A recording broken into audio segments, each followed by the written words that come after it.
Request में जिंदगी ना जियो।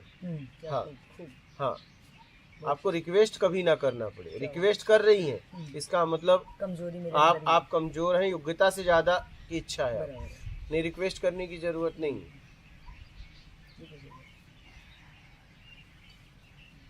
अगर आप किसी से रिक्वेस्ट कर रही हैं तो इसका मतलब आप योग्यता से ज्यादा मांग कर ली। हाँ, नहीं तो रिक्वेस्ट करने की क्या जरूरत, गिड़गिड़ाना क्यों पड़ा है मेरे को? कोई जरूरत नहीं है, कोई जरूरत नहीं है। आज हमारी स्थिति हो गई कि ऊपर से लेके नीचे तक, पेड़ से लेके पौधे तक, सूर्य से लेके चांद तक, ठीक है, नदियों से लेके पेड़ तक, हम बस मांग ही रहे हैं। क्या? योग्यता से ज्यादा। जिसको भी देख रहे हैं बस मांगना चालू। जब तक योग्यता से ज्यादा पाने की इच्छा होगी तब तक आप भटकते रह जाएंगे। हाँ।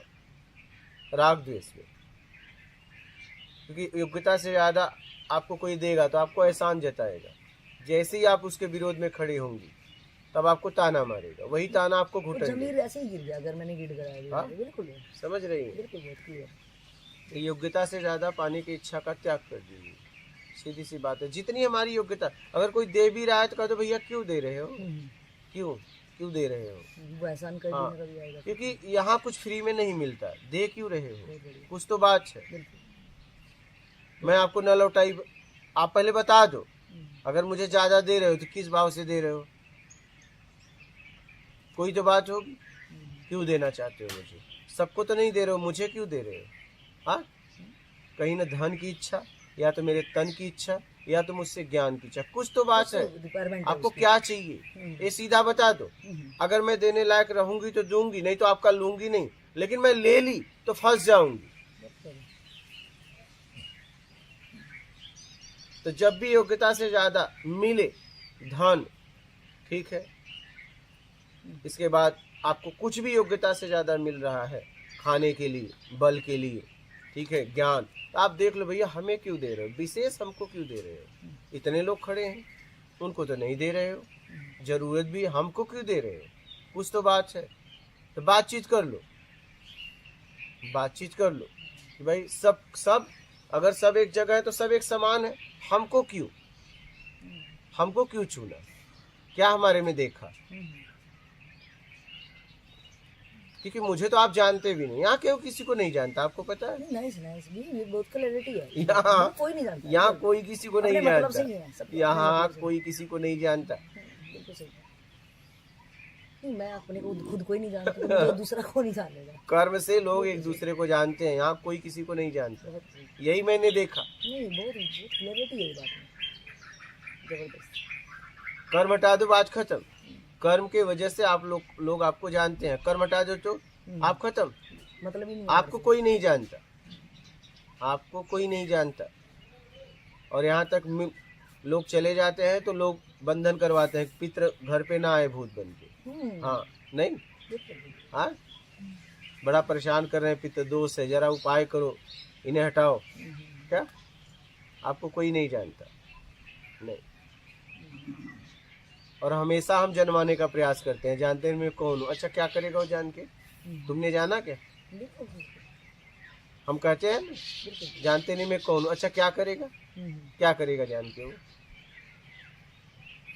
और क्या हो जाएगा वो जान लेगा।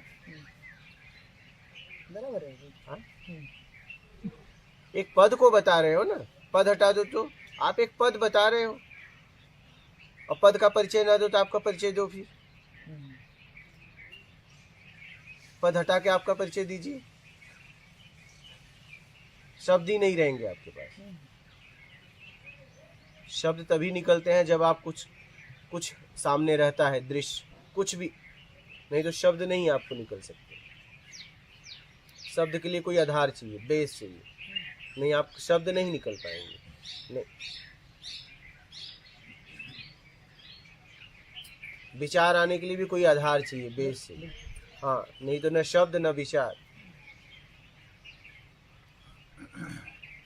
आपका परिचय अगर कोई मांगे और पद बोले नहीं, पद नहीं, छोड़ो, आपका परिचय खत्म, आप देखते रह जाओगे, आप देखते रह जाओगे। क्या बताओगे, क्या बताओगे। पद बताओगे? वो कहे नहीं, चलो छोड़ो, पद छोड़ो, आपका परिचय बताओ। फिर बात खत्म हो गई है, आप मौन हो जाएंगे, एक शब्द भी आप निकाल नहीं सकते। एक शब्द के लिए आधार चाहिए, और जहाँ आप आधार लेंगे वो रहेगा नहीं, परिवर्तनशील है। नाइस, ठीक है, बिल्कुल। तो फिर आप जितना बता रही हैं वो बदल जाएगा, फिर बताने का क्या मतलब?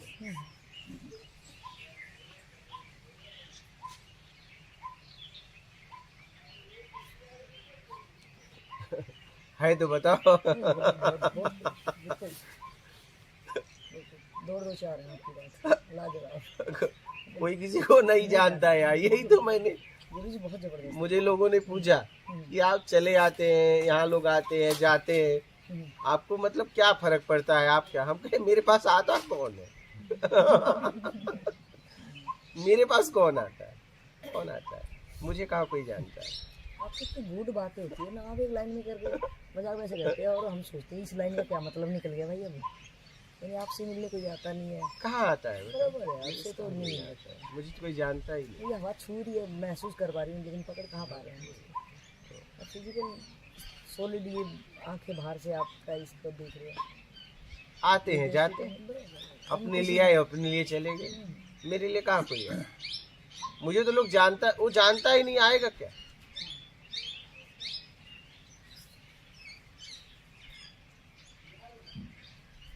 तो मुझे कोई फर्क नहीं पड़ता। फर्क क्या पड़ेगा?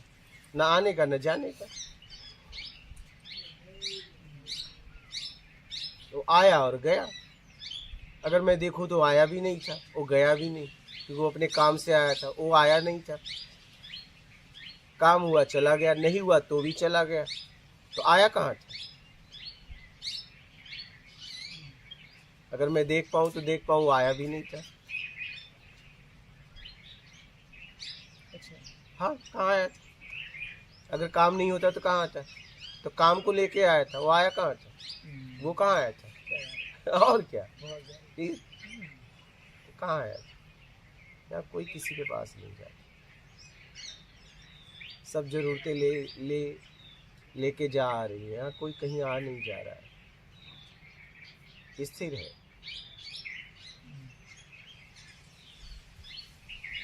कोई कहीं आ जा नहीं रहा है।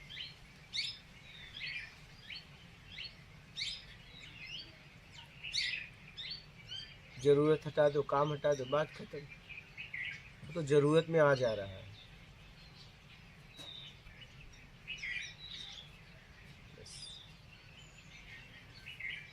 जरूरत में एक दूसरे से बातचीत हो रही, जरूरत हटा दो, बात खत्म।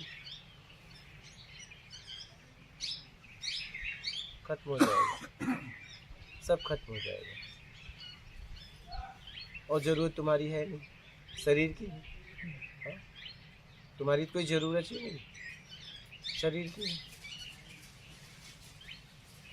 शरीर की जरूरत को हमने अपनी जरूरत मान ली।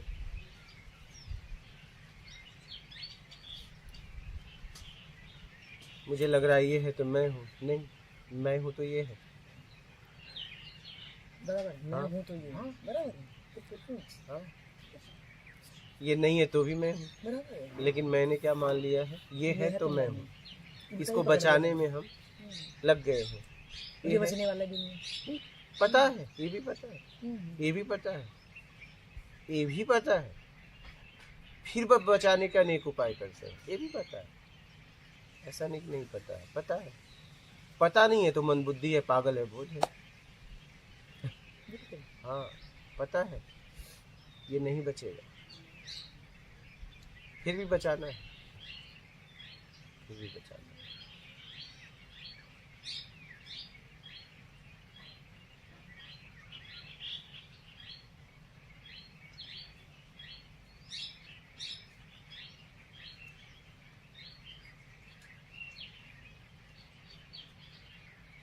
मैं तो ये देखा, तुम चाहे शरीर हो तो भी रहोगे, थे हो रहोगे, आत्मा हो तो भी रहोगे, थे हो रहो, बस रूप का बदलाव हो जाएगा। तो जब इस जगत में रहना ही है या इस जगत के पार जाना है तो पवित्र होके रहो ना। बहुत होगा, ये शरीर का बदलाव, रूप का बदलाव हो जाएगा ना, ये बिखर जाएगा, कम से कम इतिहास में कोई तुम्हें स्पर्श करे तो कम से कम उसे आनंद की फीलिंग तो हो। जिंदगी को ऐसा जियो। तुम तो रहोगे, तुम शरीर हो तो भी रहोगे, अब आत्मा हो तो भी रहोगे, पक्का है ये। लेकिन रूप का बदलाव होगा, तत्व का नाश नहीं होने वाला। और वो कोई न कोई रूप में रहेगा। क्या? हाँ, वो भी कोई न कोई रूप में रहेगा। बिल्कुल। हाँ, लकड़ी जली इस रूप में, कोयला हुआ कोयला रूप, राख हुई तो भी रूप में है वो। जबरदस्त। हाँ हाँ जबरदस्त। हाँ, वो है, उसका नाश नहीं किया जा सकता। रूप भी बदल रहा है, बट है तो एकदम है एकदम तो वो है। रहेगा। तो मैंने कहा जब रहना ही है तो पवित्र बन के रहो। कि इतिहास में अगर कोई मुझ पे बैठ जाए, अगर मैं बिखर जाऊं, कोई बैठ जाए छू ले तो उसे लगे कि आनंद, कि मैं यहाँ से उठ के जाने की इच्छा नहीं हो रही है, लेकिन क्या करूं, जाना पड़ रहा है। बिखरना ही है इस जगत में।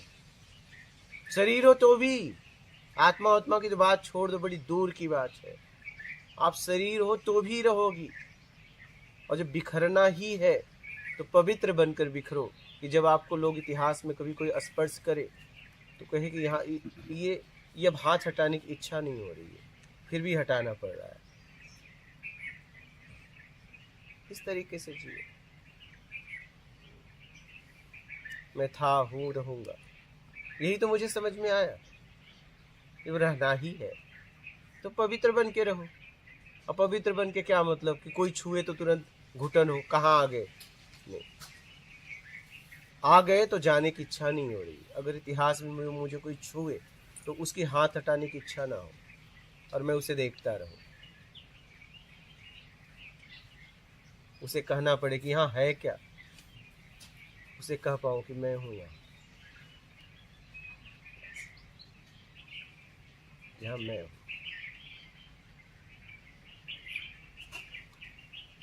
तो हर हाल में हम रहेंगे, हम मिट नहीं सकते। किसी न किसी में हम रहेंगे। आत्मा है तो भी, शरीर है तो भी, हम रहने वाले हैं। मुझे लगा कि रहना ही है, पवित्र बन के रहो बस। और मैंने उस पवित्रता के लिए ईमानदारी और सत्कर्म समझा कि बस ईमानदार और सत्कर्मी हो जाओ, बात खत्म करो। ये तो बहुत भारी है। आप 2 वर्ड में कह रहे तो जब इनको देखे तो लग रहा है कि ये तो बहुत बड़ा है भाई, तो फूक फूक के कदम रखने वाला है।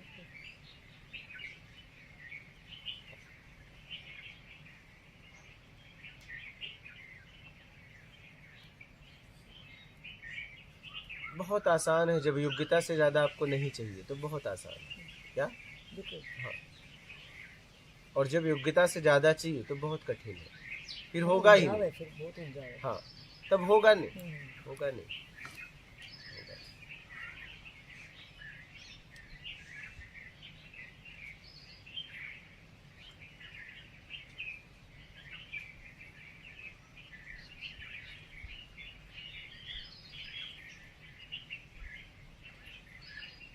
तो मैंने जीवन में यही समझा, मैं था, हूँ और रहूंगा, मुझे कोई मिटा नहीं सकता। मैं शरीर हूँ तो भी रहूंगा, बस रूप का बदलाव होगा, लेकिन किसी न किसी रूप में रहूंगा।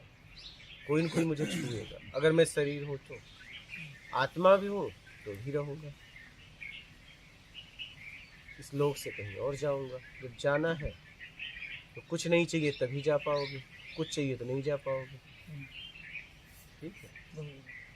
तो आप शरीर हो चाहे आप आत्मा हो, हर स्थिति में अपने कल्याण के लिए ईमानदारी से करो बस। इससे राष्ट्र सेवा भी हो जाएगी, देश सेवा भी हो जाएगी, विश्व सेवा भी हो जाएगी, जगत का भी कल्याण, तुम्हारा भी कल्याण, सब कल्याण ही कल्याण। बस इतनी सी बात है, ईमानदारी से करो। आप मूल अपने घर भी चली जाओगी इतने से। और ये बड़ा आसान है अगर आप चाहो तो।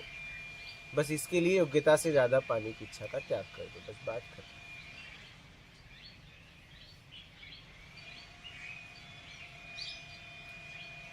समझ रहे? हाँ। जिस मैं योग्य हूँ उसके लिए मुझे रिक्वेस्ट नहीं करना पड़ेगा। अगर मैं नहीं लूँगी तो सामने वाला रिक्वेस्ट करेगा, प्लीज़ आप ले लीजिए, ये आपका है क्या, आपका है, ले लीजिए आप। और आपका नहीं है, योग्यता से ज़्यादा चाहिए तो आपको उसे रिक्वेस्ट करना पड़ेगा। दे दिया तो राग, नहीं दिया तो द्वेष, बस। और राग द्वेष ही बंधन है। राग द्वेष में हम अनेक शरीर में, अनेक पिंड में फंसे हुए हैं। इसलिए योग्यता से ज़्यादा पाने की इच्छा का त्याग करो, बस बात खत्म हो गई, निकल लो। और एकदम सरल है, इसमें ना कोई मेहनत करना है, न कुछ विधियां करनी है, न साधना करना है। अच्छा, आपको आना यही है क्या? दुनिया के किसी कोने में जाओ, लाखों जन्म बाद भी आपको आना ईमानदारी सत्कर्म पे, तभी आपका कल्याण आत्मिक होगा, नहीं तो नहीं आना। तो मैं कह रहा हूँ अभी आ जाओ ना, क्या? हाँ, अभी आ जाओ ना, आना ही है तो देर क्यों कर रही है, अभी आ जाओ। ईमानदारी है तो आप अपने आप में, बेईमानी में कई लोग हैं तो आप बाहर हैं और किसी पे आप निर्भर हैं। ईमानदार है तो कुछ भी हो जाए, बेईमान है तो कुछ होने का फर्क होगा, किसी को कुछ होगा तो आपको फर्क पड़ेगा। ईमानदार है डर भी रहता है, हाँ? बेईमान आदमी दिल से हमेशा डरा भी रहता है। वही तो हमने यही देखा, यही समझा कि चलो पिछला जितना हुआ छोड़ दो, ठीक है? अभी तो ये आपके हाथ में है ना, तुरंत फैसला कर लो, तुरंत मुक्ति मिलेगी, तुरंत। आप चाहो तो तुरंत आप मुक्त हो, ईमानदारी अपनाकर, बस तुरंत मुक्त। और ईमानदारी में आप अपने आप में हो गए, छूटने की यात्रा होने लगी। जब छूट जाएगा, बाहर के रूप से छूटेंगे आत्मज्ञान होगा, और इस रूप से छूटेंगे ब्रह्म ज्ञान होगा, बस बात खत्म। इतनी सी बात है। और रूप में हम उम्मीद में फंसे हुए हैं, योग्यता से ज़्यादा। और जितनी योग्यता है उतना मिलेगा तो हमें उसकी याद भी नहीं आएगी। क्या याद भी आएगी तो राग द्वेष नहीं होगा, आएगा चला जाएगा। योग्यता से ज़्यादा दिया है तो जैसे ही उसकी याद आएगी पकड़ लेंगे कि अच्छा आदमी था, नहीं दिया होगा बहुत बुरा आदमी था, नहीं। बिल्कुल हाँ? ऐसे ही होता है, ऐसे ही होता है तो बिल्कुल। इसलिए योग्यता से ज़्यादा पाने की इच्छा का त्याग करें। समझ में आए योग्यता से? और कोई प्रश्न हो तो बोलिएगा, हो तो।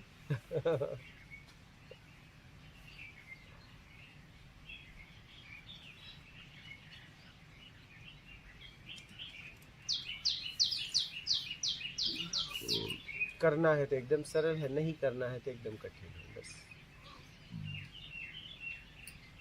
और बस आपको पक्का तो करना है, आपके हाथ में है, किसी से कहना भी नहीं पड़ेगा कि आप मेरी सहायता करो ना, कोई सहायता नहीं। आज से मैं ईमानदारी पूरी तरह, 100 तो समाज ने दिया, एक मैं, 101%, बस बात खत्म। कुछ भी हो जाए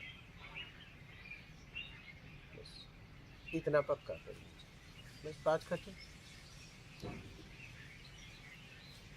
इतनी सी बात हो गए, आप ईमानदार, तुरंत आपके हाथ में है मुक्ति, आपके हाथ में मुक्ति है। मुक्ति में क्षण लगता है, क्षण। आपने बोला कि मुक्ति, बात खत्म। इतना आसान है और ये आपके हाथ में है, तुरंत। आप जब चाहो तब, जहाँ चाहो तहाँ, मुक्ति आपके हाथ में है। शरीर कैसे कि पल भर में ही हो जाता है, मतलब हम ईमानदारी करते रहेंगे, अपने कर्म को देखते रहेंगे और सत्कर्म करते रहेंगे। जैसे हम प्योर होएंगे तो वो घटना घटेगी। हाँ, एकदम जैसे शुद्ध हो गए। जैसे एक स्त्री गर्भ को धारण करती है, एक माँ बनने वाली हो तो एक पिता बनने वाली है। अब माँ बनने वाली है, माँ बनी नहीं, लेकिन जब माँ बनती है तो क्षणिक लगता है। बराबर। गर्भ धारण होता है तो क्षणिक लगता है। हाँ,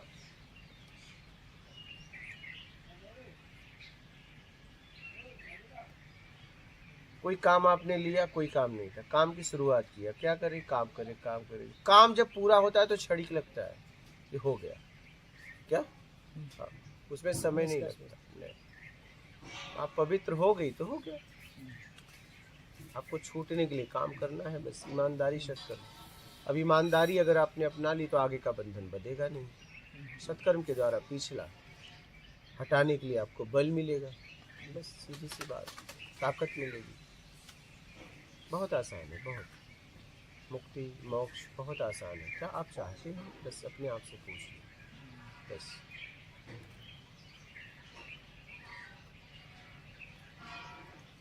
और ये आप ही करा सकते हैं, और कोई नहीं। ये आपके हाथ में है पूरी तरह। क्या सच में आप चाहते हैं? देख पाओ तो देख लो।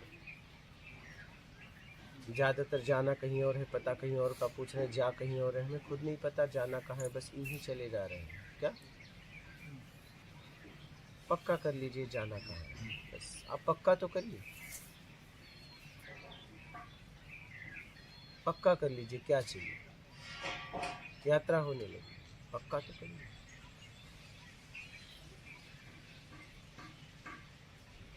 और बोलिए, कोई प्रश्न है?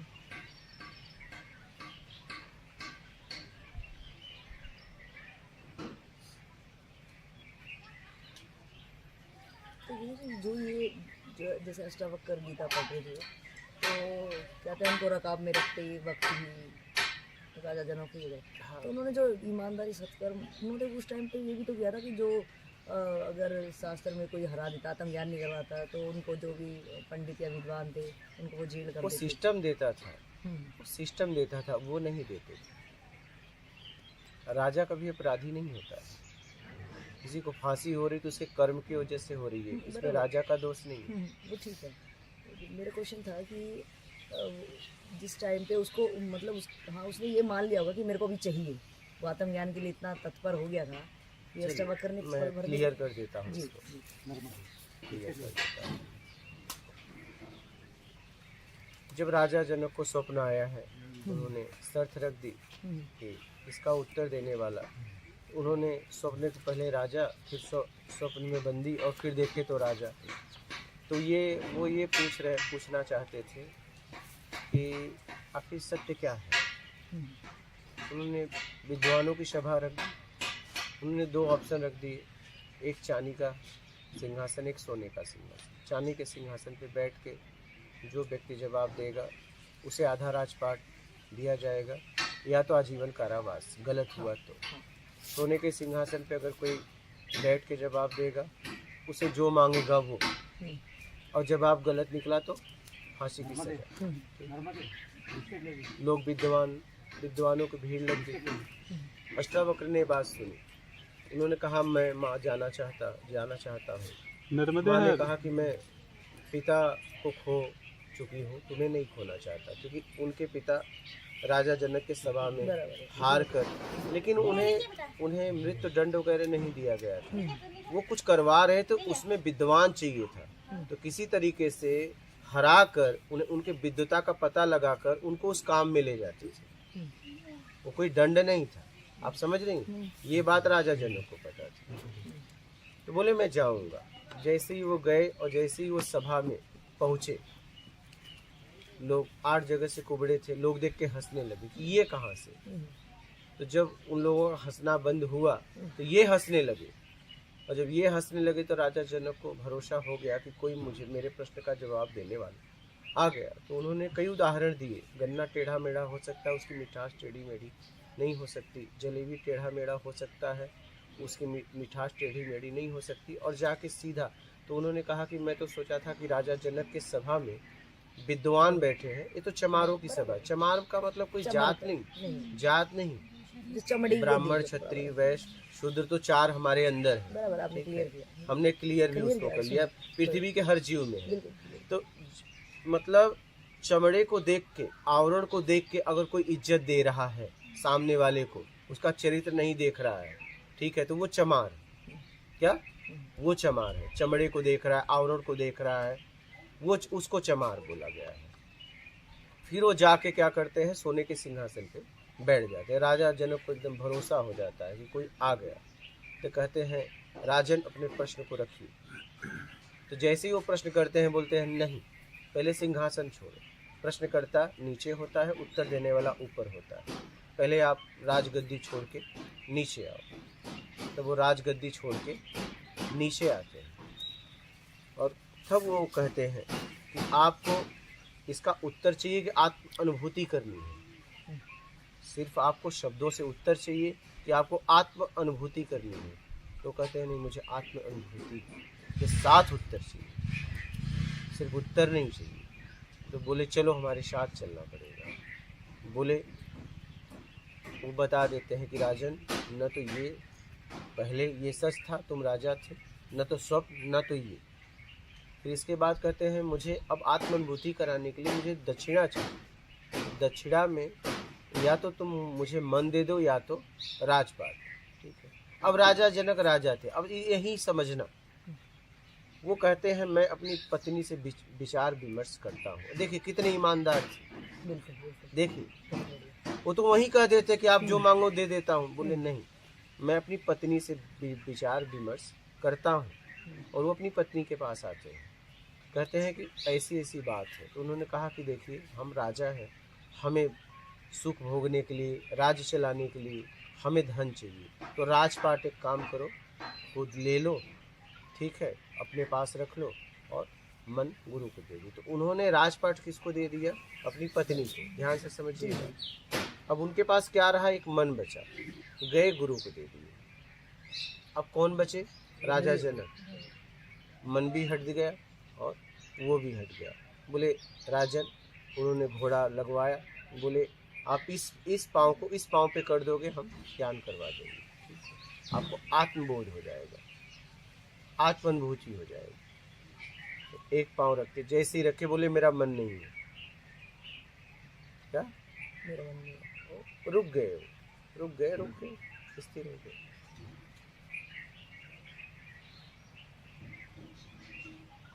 स्थिर हो गए। उनके पास कुछ बचा ही नहीं है। अब कोई साधारण होता तो बोलता ठीक है मैं आपको राज देता हूँ, पत्नी से पूछने की क्या जरूरत है। समझिएगा इस बात को। वो कितने ईमानदार थे कि अपनी पत्नी से जाके पूछे। क्या जरूरत? वो यहाँ बोल देते चलो मैं आपको दो में से क्या चाहिए आप बोलो, आपको देता हूँ। बोले नहीं, मुझे पत्नी से पूछना पड़ेगा। तो इतने ईमानदार थे। क्या? उन्हें आत्मबोध हो गया, स्थिर हो गए। समझ रहे हो?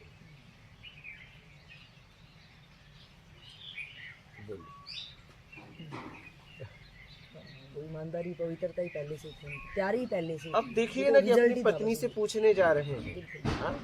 अगर आप देखा जाए राजा की अपनी हैसियत होती है। हाँ, वो फैसला ले सकता है। पत्नी अब पटरानियां तब क्या होती है उनकी। तो उन्होंने कहा नहीं, मैं अपनी पत्नी से पूछूंगा। और पत्नी ने जितना कहा वही पत्नी को कन्विंस सलाह नहीं दी, ऑप्शन ही दिया। नहीं, वो ऑप्शन दिया, दो में से एक देना है। क्या दूं तू बता। क्या बात है, जबरदस्ती। हाँ, ये तू बता, मतलब ये मैं नहीं बताऊंगा, नहीं, ये तुम बताओ क्या दूं। मेरे पास दो हैं।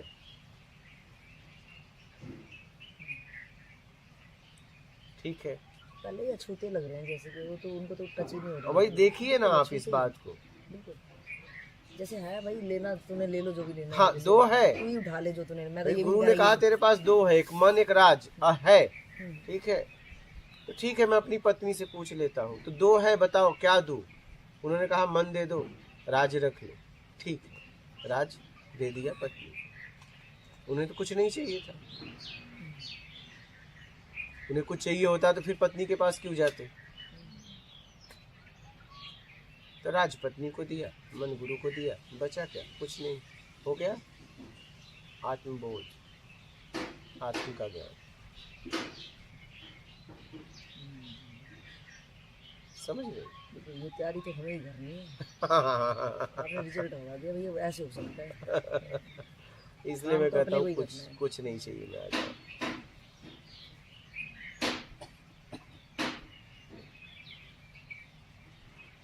समझकर अपने आप को निकालिए। और कोई प्रश्न है आप? तो कितने भी करने को बेवकूफ़ी वाले कितने लोग वीडियो जो देखते हैं वो करते रहते हैं, बट आप हम भी देते वही रहते बात पे हैं। ले देते हम भी देते हैं। हैं। हाँ, आपका बड़ा हमारा फ्रीडम है, आप काम उनको देते हो। हम देते रहते हैं।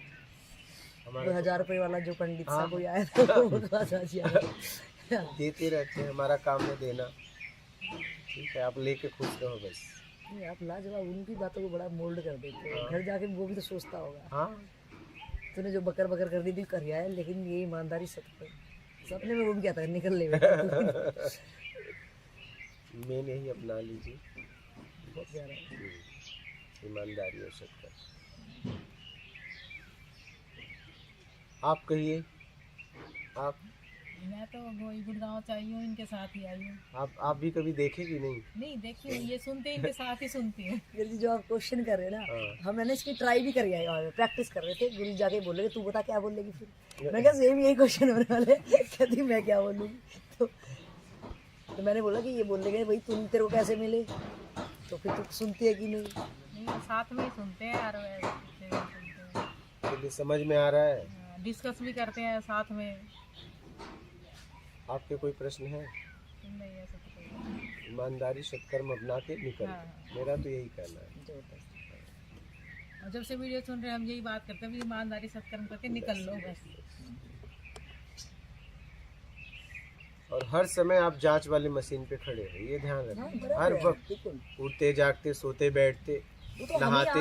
हम ही आंख बंद कर रहे थे, वो चीजें तो पहले भी अवेलेबल ही थी यार, हम ही नहीं कर रहे थे उनको, हमें देख ही नहीं पा रहे थे शायद उनको।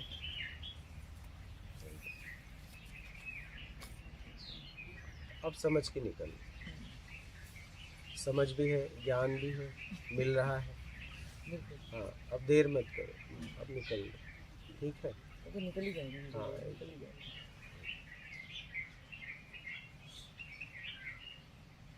माता मात नर्मदे हर गुरु जी।